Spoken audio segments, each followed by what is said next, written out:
Fala pessoal, nessa nossa sexta aula do semestre, dessa sexta semana, né? A gente vai ver hoje, ainda no capítulo 39, a parte de espectros contínuos, tá certo? É aqui que a gente vai ver aquela parte de radiação de corpo negro, né, catástrofe do ultravioleta, tudo isso daí levou à hipótese de Planck, né? A hipótese quântica que deu origem à mecânica quântica que a gente conhece hoje, né? Então, é até um contexto histórico aí para mostrar como foi a origem da teoria quântica.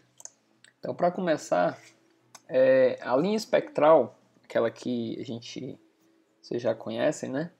Ela aparece mais nos gases, né? Ela aparece nos gases, na verdade, né? Os sólidos ou líquidos, eles emitem espectros contínuos, né? As linhas espectrais são como códigos de barra, né? Que meio que dão ali a característica do elemento químico, dos elementos químicos, né?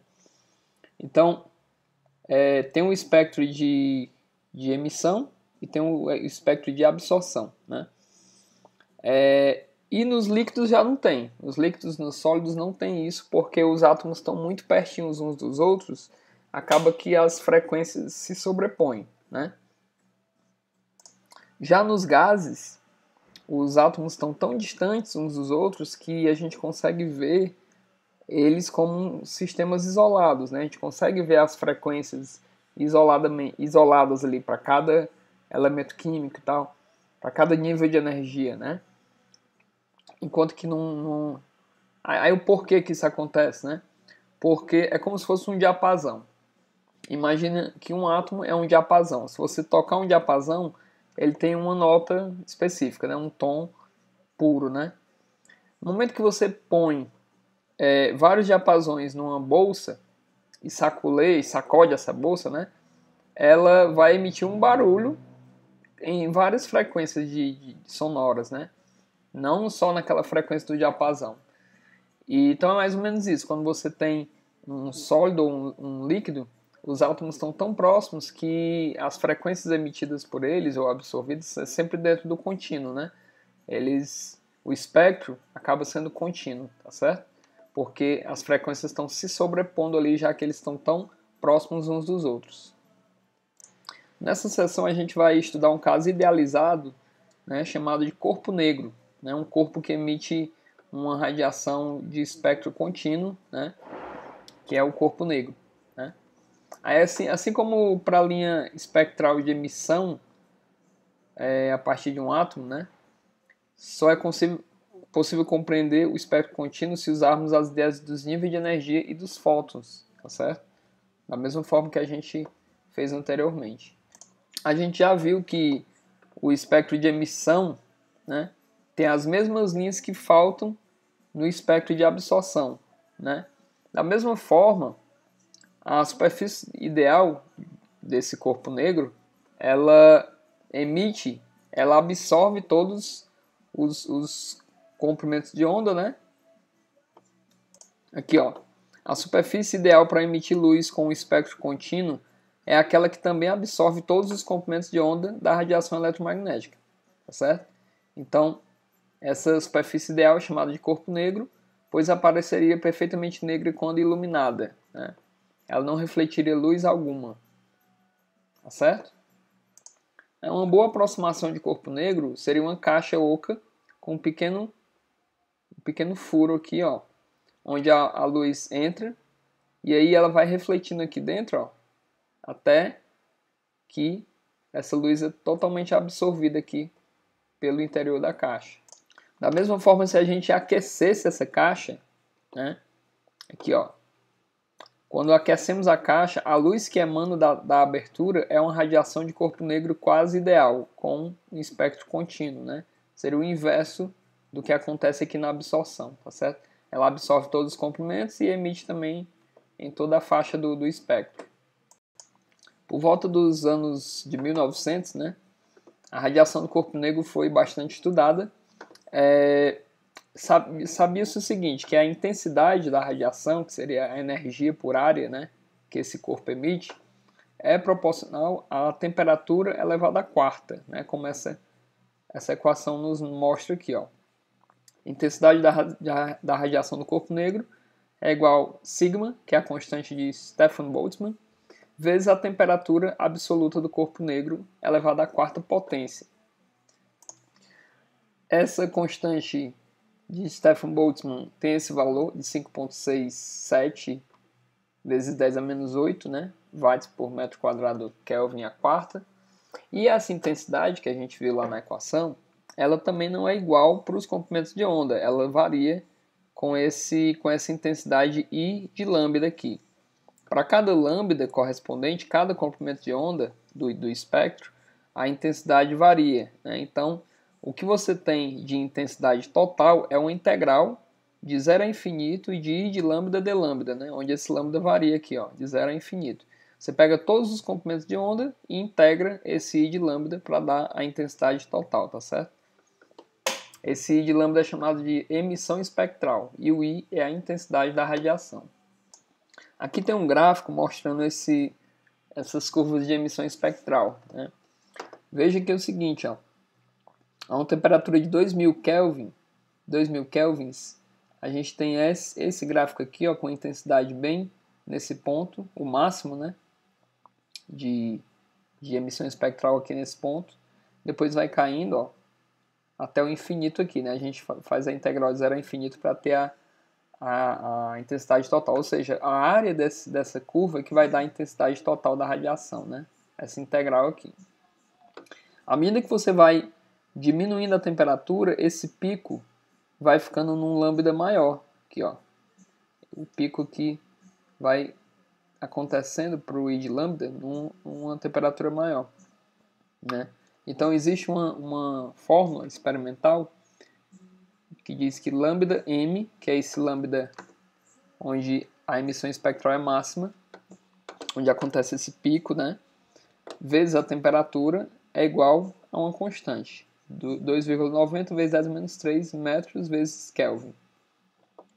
Tá certo? Então isso mostra que, à medida que a temperatura aumenta, como isso aqui é constante, o lambda tem que diminuir, tá certo? Esse lambda m.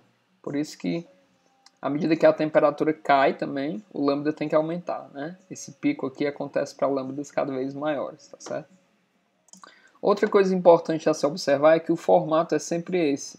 É sempre esse formato que tem essa curvinha aqui para cima e depois vai caindo aqui com o infinito, né?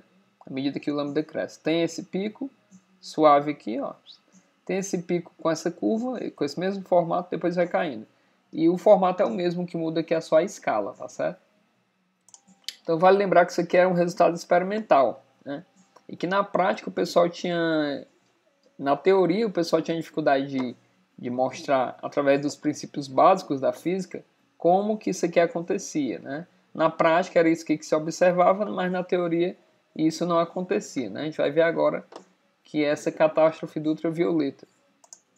Então, no final da década do século XIX, né, na última década, foram feitas muitas tentativas para derivar esses resultados aqui empíricos, né, usando princípios básicos. Em uma dessas tentativas, o físico inglês Lord Rayleigh, né, esse cara aqui foi importantíssimo para a teoria do som, dentre outras áreas, né, ele também se dedicou à quântica, e que não existia quântica na época, mas ele se dedicou a esse estudo do corpo negro, né, a radiação de corpo negro, perdão. Esse foi um cara importantíssimo para a física, né? E aí ele estudou essa coisa da radiação de corpo negro, né? E o que ele considerou foi que, assim como nas ondas sonoras, ele considerou que dentro daquela caixinha que a gente mostrou na página anterior, do corpo negro, tinham vários modos normais de vibração, né? Tinha uma série de modos normais possíveis para as ondas eletromagnéticas dentro, né? E ele também usou aí os princípios da equipartição, que foi usado com sucesso nas análises de capacidade de calor. Então ele supôs que a energia total de cada modo normal era igual a kT, né? Foi uma suposição, e calculou o número de modos normais correspondentes ao intervalo de lambda. E aí ele encontrou esse I de lambda, né? Não vou colocar, não tem os detalhes aqui, mas o que ele encontrou foi que o I de lambda era 2π c kt sobre lambda a quarta, né? Pronto. Agora, essa equação tem um sério problema, né? Para valores de lambda muito grandes, de comprimentos de onda grandes, essa equação ela funcionava, né? Ela funciona, né? Só que quando esse lambda é muito pequeno, o que é que acontece? Um número pequeno aqui no denominador, ainda mais elevado à quarta potência, esse valor de lambda da emissão espectral vai tender a infinito, né? E se você integrar o infinito de 0 a infinito, aí dá infinito também. Ou seja, a intensidade seria infinitamente grande, né? Então, logicamente, há algo errado. Esse resultado, na época de Rayleigh, foi chamado de catástrofe ultravioleta, porque quando você colocava comprimentos de onda correspondentes à ultravioleta, isso aqui ia para infinito, ia para um número bem alto, ficava diferente daquele gráfico que eu mostrei na página anterior. Que aquele gráfico ele tende a zero, ele vai a zero, né? Quando o lambda é pequeno. Então Planck, né? Ele veio ali em 1900, ele teve sucesso na derivação de uma função, que agora é denominada Lei da Radiação de Planck, que combinava muito bem com as curvas experimentais que a gente viu há 2 páginas atrás, né? Na dedução dele, ele fez o que na época parecia ser uma suposição louca, né? Que aqueles osciladores que são elétrons, né, eletromagnéticos nas paredes da caixa de Rayleigh, que é aquele que a gente falou, eles vibravam com frequência F e só poderiam ter certos valores de energia iguais a NHF. Né? Não eram quaisquer valores de energia que aqueles elétrons podiam ter, eram só esses valores inteiros aqui. Né? Depois o próprio Planck disse que isso foi um ato de desespero por parte dele, porque o que ele queria era fazer com que a equação batesse com o gráfico. Né? E por um ato de desespero ele supôs isso aqui, só que ele acabou, nem ele mesmo entendia o que era isso aqui, ele acabou desenvolvendo um novo ramo da física aí, que até hoje está aí em desenvolvimento ainda, que é a teoria quântica. Né? Disse ele por um ato de desespero. Aqui, ó, ele chamou de um ato de desespero, para o qual ele foi forçado, porque uma explicação teórica tinha que ser encontrada a qualquer custo, qualquer que fosse o preço. Né? Então ele fez essa suposição de que essas energias eram quantizadas, tá certo? Daí o nome quântica, né? Ó, a hipótese de Planck gerava níveis de energia quantizados e dizia que a energia em cada modo normal também era um múltiplo de HF. Né? Esse H hoje é chamado de constante de Planck, certo? E F é a frequência do nível, né? Frequência de absorção, de emissão também, né? Isso estava em nítido contraste com o ponto de vista de Rayleigh, de que cada modo normal poderia ter qualquer quantidade de energia, tá certo? Ó, o próprio Planck não estava à vontade com essa hipótese, né? Ele considerava um truque de cálculo em vez de um princípio fundamental, né? Como eu falei, ele mesmo não compreendia, né?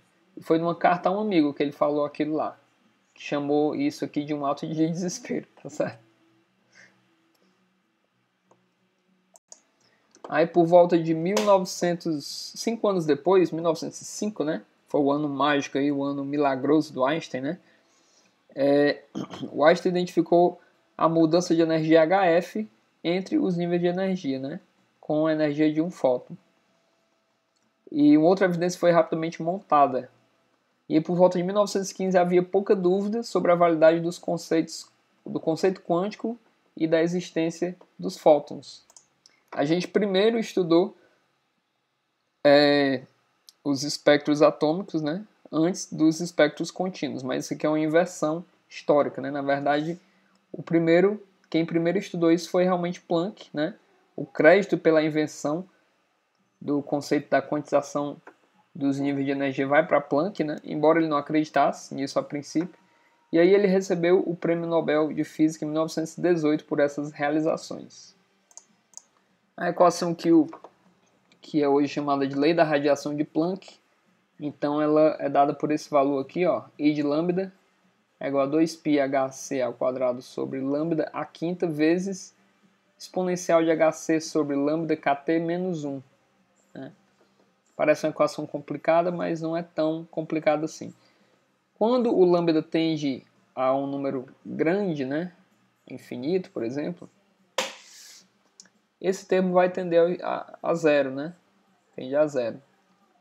E quando o lambda é muito pequeno, a exponencial de número pequeno aqui no denominador fica exponencial de um número muito grande, né? Exponencial de um número que tende a infinito. Isso aqui vai tender ao infinito. Só que tende ao infinito mais do que... Aliás, isso aqui tende a zero, né?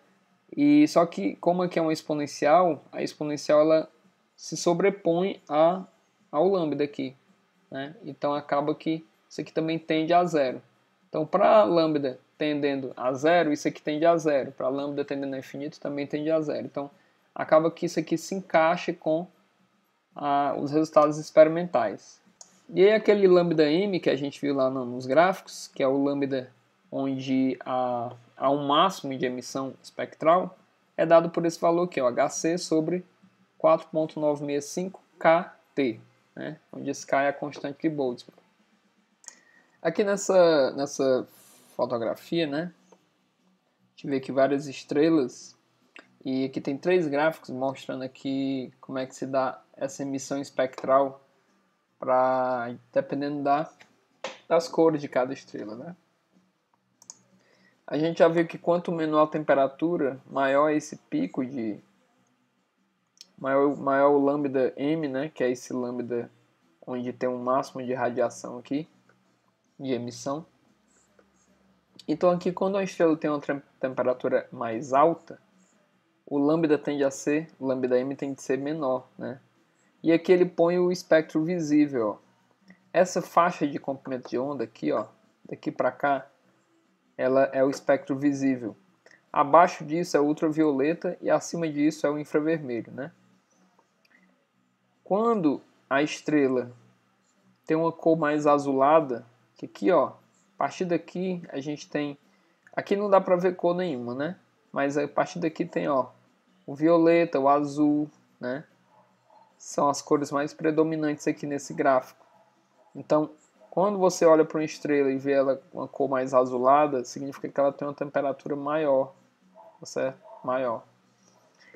Quando ela tem uma temperatura média, o pico dela está aqui no visível, ela vai ter aqui quase que todos os comprimentos de onda, né, visíveis. Então ela fica com a cor mais branca, né, porque ela está ali pegando quase todas as... como se estivesse pegando todas as cores possíveis, né? Combinação de todas elas dá o branco. E aí, quando a estrela tem uma temperatura menor, esse pico acaba indo mais para frente, e aí ela pega mais essa parte do espectro visível, que é a parte mais avermelhada. Então, quando você vê uma estrela mais avermelhada, ela tem uma temperatura menor, né, mais baixa, aqui o livro está errado, ó, do que uma que tem uma temperatura mais alta, que é essa mais azulada, tá certo? Então, parece o oposto, mas é assim que é, tá certo? Estrelas mais azuladas têm cores maiores, tem temperaturas maiores do que estrelas avermelhadas, que têm temperaturas menores, tá certo? E aí também dá pra gente usar essa lei da radiação de Planck para encontrar o valor de sigma naquela equação primeira que a gente viu lá, que era proporcional a t à quarta, né, ó, e dá o valor bem exato mesmo, tá certo? Esse valor aqui que a gente já tinha falado. Ou seja, tem uma correspondência, né? A lei de Planck, ela consegue pegar um caso específico, né, onde essa lei funciona, e até mostrou com toda exatidão aqui o valor da constante, né, só usando a teoria. Incrível, né? Aqui tem alguns exemplos que o livro deixa aqui, se você tiver interesse em entender mais como é que aplica essa equação de Planck, né? Você pode dar uma olhada também, se tiver alguma dúvida pode me perguntar. Eu estou deixando aqui uma atividade para você entregar até o fim da etapa. Qualquer dúvida, é só me chamar, manda um e-mail, manda mensagem no WhatsApp ou manda um comentário na própria atividade, beleza? Então é isso, essa foi a aula dessa semana. Um abraço e até a próxima.